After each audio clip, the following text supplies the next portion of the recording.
16 जानेवारी 2026 जनतेने दिला विश्वास आणि सुरू झाला जनसेवेचा प्रवास। प्रभाग 7च्या विकासासाठी, आपल्या हक्कासाठी आणि आपल्या माणसांसाठी ही केवळ जबाबदारी नव्हती, तर आमच्यासाठी एक सामूहिक निर्धार होता।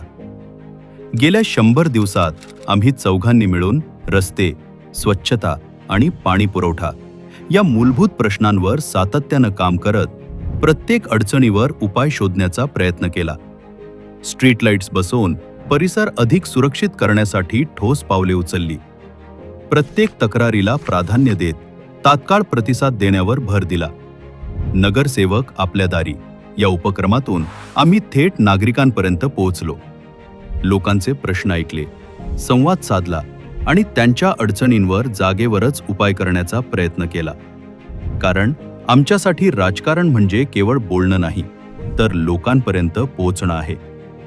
सिडको आणि महानगरपालिका अधिकाऱ्यांसोबत नियमित बैठका घेऊन प्रभागातील प्रलंबित प्रश्न मार्गी लावण्यासाठी सातत्यानं पाठपुरावा केला। आगरी कोळी भवन, एसआरए पुनर्वसन, प्रकल्पग्रस्तांचे प्रश्न आणि घरांच्या नियमितीकरणावर ठोस भूमिका घेतली। तरवली नाका परिसरातील नागरिकांच्या अडचणी लक्षात घेऊन घणसोली सेक्टर 25 येथे स्मशानभूमी उभारण्यासाठी आम्ही सातत्यानं प्रयत्नशील आहोत। मैदान वाचवण्यासाठी आम्ही रस्त्यावर उतरलो। फॉर्म्युला 4 प्रकल्प आणि वृक्षतोडी विरोधात आवाज उठवला।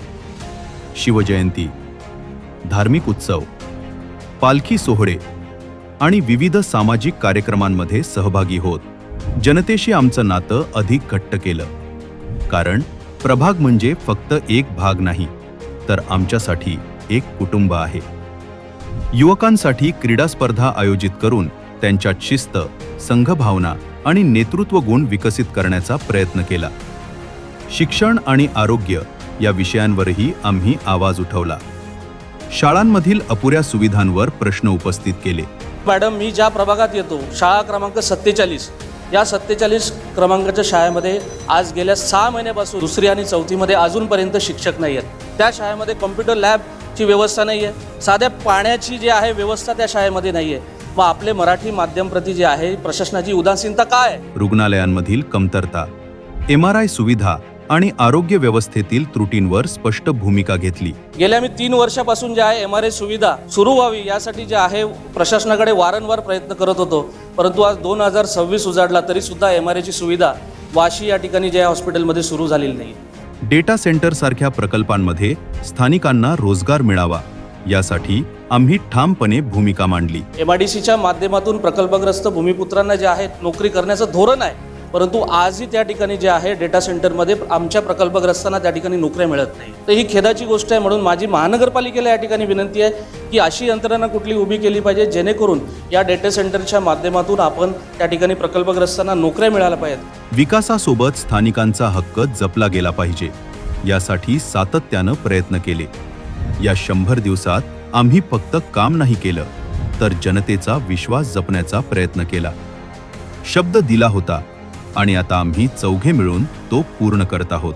जनतेच्या या विश्वासाला बळ देत माननीय उपमुख्यमंत्री एकनाथ शिंदे साहेब, माननीय खासदार श्रीकांत शिंदे साहेब, माननीय खासदार नरेश म्हस्के साहेब यांच्या नेतृत्वाखाली आणि श्री रमाकांत म्हात्रे साहेब यांच्या मार्गदर्शनाखाली शिवसेना पक्षाच्या माध्यमातून आम्ही हाच जनसेवेचा प्रवास अधिक वेगाने आणि प्रामाणिकपणे पुढे नेत राहू।